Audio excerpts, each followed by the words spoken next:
Cerita ini telah tersebar saat saya kira-kira masih kelas 3 sekolah dasar. Pada saat itu, ada cerita tentang penjual bakso tanpa kepala yang tepat jam 12 malam berkeliaran untuk mencari kepalanya. Menurut tetangga-tetangga, saya yang pernah menemui penampakannya, tepat jam 12 malam berdenting bunyi mangkok yang dipukul-pukulnya seperti layaknya penjual bakso. Salah seorang tetangga saya, sebut saja Dodi, dia pernah bertemu langsung dengan penampakan hantu tukang bakso itu.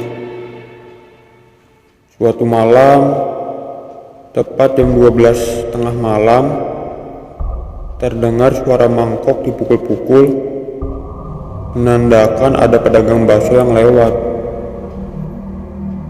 Sebenarnya Dodi sudah mengetahui kabar tentang penjual bakso kepala itu.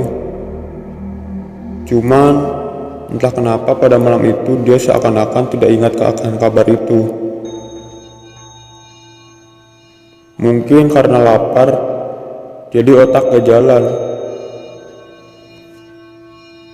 Saat denting mangkoknya tepat di jam 12 malam dan di depan rumahnya, dengan secepat-cepatnya dia menghampiri tukang bakso itu. "Mas, baksonya satu mangkok. Bakso sama mie-nya kasih yang jumbo ya. Kuahnya dikit aja,"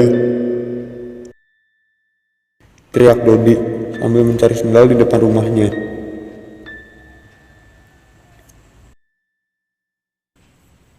Begitu selesai memakai sandal, dia hanya melihat gerobak bakso, namun tidak ada tukang baksonya.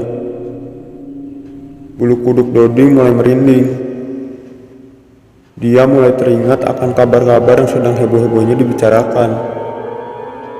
Dan ketika dia menyadarinya, saat itu juga dia hendak masuk kembali ke rumah, namun tepat di belakangnya, sesosok tubuh tanpa kepala sedang memegang mangkok yang berisikan daun-daun dan belatung.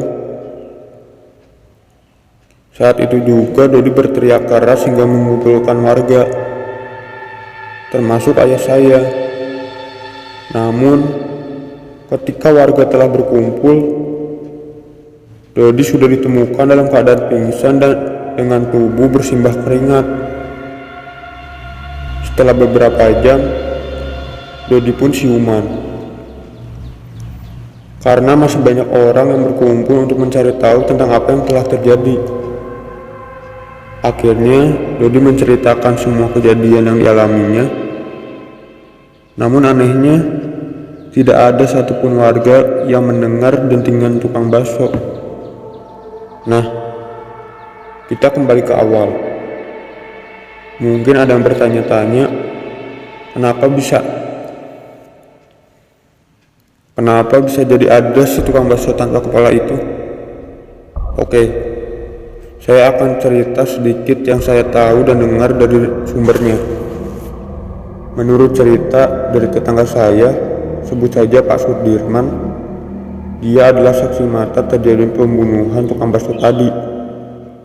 Menurut beliau, tukang bakso itu lewat di gang dekat rumahnya Pak Sudirman.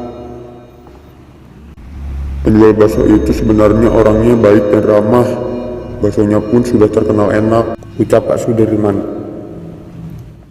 Mendengar itu, saya langsung mengorek-ngorek beliau untuk dapat info yang lebih dalam. Dan pada suatu hari, kala hari sudah hampir maghrib, jalanan sudah sepi, lewatlah tukang bakso itu. Mungkin mau pulang karena sudah gelap. Ketika memasuki gang di dekat rumahnya Pak Sudirman, tukang bakso tersebut dicegat oleh gerombongan preman. Preman itu minta dibikinkan 4 bakso. Setelah kenyang, preman-preman itu bukannya bayar, tapi malah memaksa untuk minta duit.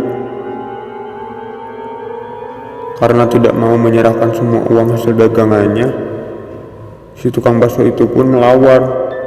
dan terjadilah perkelahian. Namun, karena jumlah preman itu yang lebih banyak, akhirnya tukang bakso itu pun tak bisa berbuat banyak. Dan akhirnya, tukang bakso itu pun tak berdaya. Dia dibunuh dengan kejam, kepalanya dipotong dan semua uangnya dibawa oleh para preman itu. Warga yang melihat pun banyak dan hanya terdiam diri dan teriak-teriak agar orang-orang berkumpul. Namun karena menjelang maghrib, mungkin lagi pada sholat, jadi hanya sedikit yang keluar menyaksikan kejadian itu. Karena warga juga takut, jadi tidak ada yang berani menghampirinya.